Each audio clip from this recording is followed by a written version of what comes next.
ओम श्री धन्वंतराय नमः। ओम श्री धन्वंतराय नमः। ओम श्री धन्वंतराय नमः। द योगा सिटी चैनल में आप सभी मित्रों का आज की चर्चा में मैं स्वागत करता हूं। आज की हमारी चर्चा का विषय है प्रवाहिका, जिसको संग्रहणी भी कहते हैं। हालांकि प्रवाहिका और संग्रहणी दोनों में थोड़े थोड़े भेद हैं, लेकिन चूंकि जो औषधि मैं आपको बताने जा रहा हूं वह उन दोनों अवस्था में ही अमृत के समान कार्य करती है। आदरणीय मित्रों, ऐसे तो मैं संग्रहणी के ऊपर, अतिसार के ऊपर, प्रवाहिका के ऊपर, जीर्ण व्याधि के ऊपर कई चर्चाएं इस चैनल पर पीछे कर चुका हूं, लेकिन चूंकि एक ही व्याधि की अनेकों औषधियां हैं, बहुत सी वैसी औषधियां हैं जो हमारे घर में ही उपलब्ध होती हैं, बहुत सी ऐसी औषधियां हैं जो हमें स्टोर से खरीदनी पड़ती हैं, और बहुत वैसी औषधियां भी हैं जो हमें पंसारी के यहाँ से लेके बना लेनी होती है। कई प्रकार की औषधियां हैं एक ही व्याधि के लिए आयुर्वेद में। तो मैं चाहता हूं कि प्रत्येक व्याधि पर 4-5 प्रकार की औषधियां मैं आपको बताऊं बारी बारी से, ताकि जब आप उस व्याधि से ग्रस्त हों तो जो आपको रुचे, जो आपको सहज रूप से उपलब्ध हो जाए, उसका आप प्रयोग कर लें और स्वस्थ हो जाए। प्रवाहिका या कहें संग्रहणी, संग्रहणी में और प्रवाहिका में थोड़े थोड़े से भेद हैं। संग्रहणी हम उस अवस्था को कहते हैं जब कुछ भी हमने खाया, खाते ही हमारे पेट में मरोड़ उठी और हमें स्टूल जाने का मन हुआ, स्टूल गए, थोड़ा सा मल निकला और सब शांत हो गया। कुछ समय के पश्चात फिर थोड़ा बहुत कुछ खाया, तुरंत ऐसी मरोड़ उठी पेट में जैसे ना जाने कितना मल भीतर भरा है। एकदम आवेग सा आएगा, लगेगा कि कहीं कपड़े खराब ना हो जाए।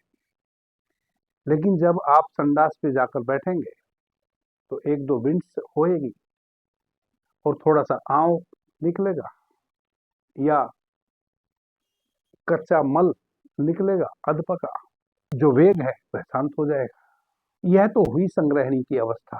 प्रवाहिका, प्रवाहिका में क्या होगा कि आपको प्रॉपर दस्त ही लग जाते हैं। जिनको प्रवाहिका रोग हो जाता है, जब भी भोजन करेंगे, भोजन करने के 1 घंटे के बाद मल विसर्जन की स्थिति बनेगी भीतर। मल विसर्जन के लिए जाएंगे और एक पतला दस्त होगा।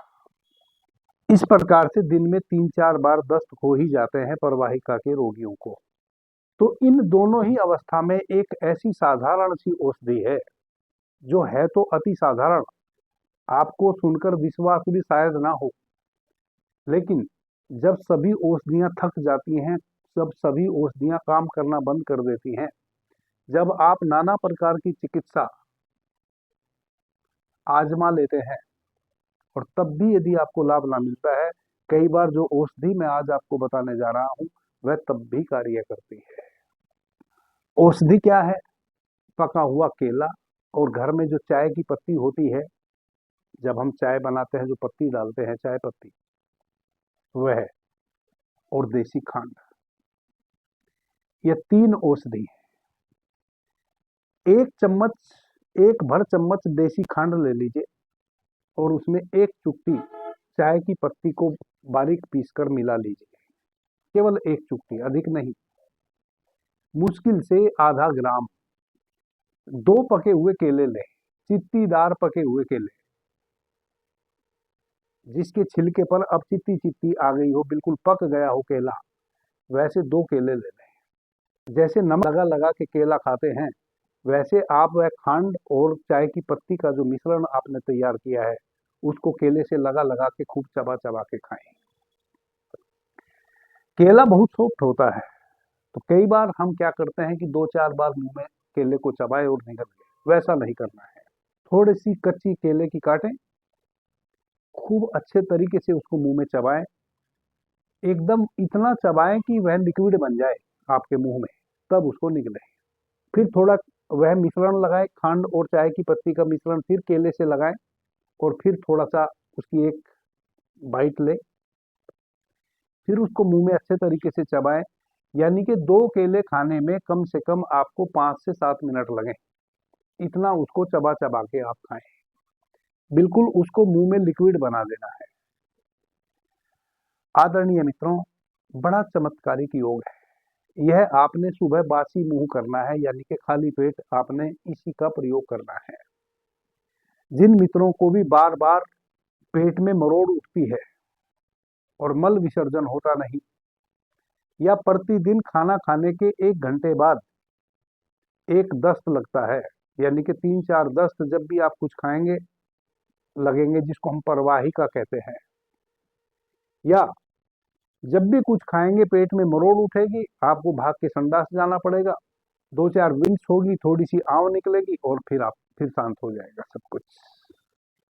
इन दोनों ही अवस्था में अति गुणकारी औषधि है यह। पहले ही दिन आप इस प्रकार से खांड, देसी खांड में 1 चुटकी चाय की पत्ती मिश्रित पाउडर के साथ केला लगा लगा के जैसे ही खाएंगे,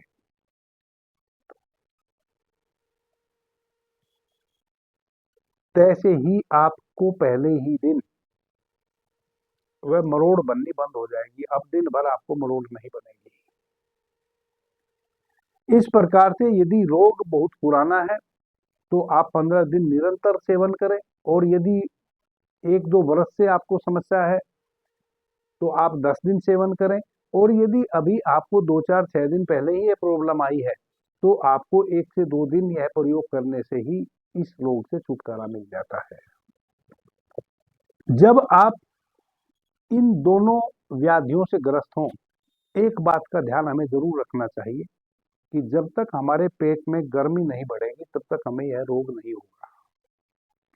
यदि आपको परवाहिका या संग्रहणी रोग हो गया है, आंव बहुत अधिक भीतर पेट में बनता है, जब भी स्टूल जाते हैं पहले आंव ही निकलता है और बाद में थोड़ा सा फिर मल निकलता है,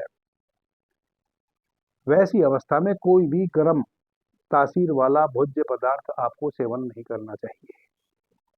जब आप पूर्णतः स्वस्थ हो जाए तब भी नहीं करना चाहिए, क्योंकि इसका मतलब यह है कि आप बहुत अधिक गर्म पेय पदार्थ या किसी भी रूप में भोज्य पदार्थ को आपका शरीर उसको ऑब्जर्व नहीं कर पा रहा है, आपका शरीर एक्सेप्ट नहीं कर पा रहा है वैसे तरल पदार्थ या भोज्य पदार्थों को।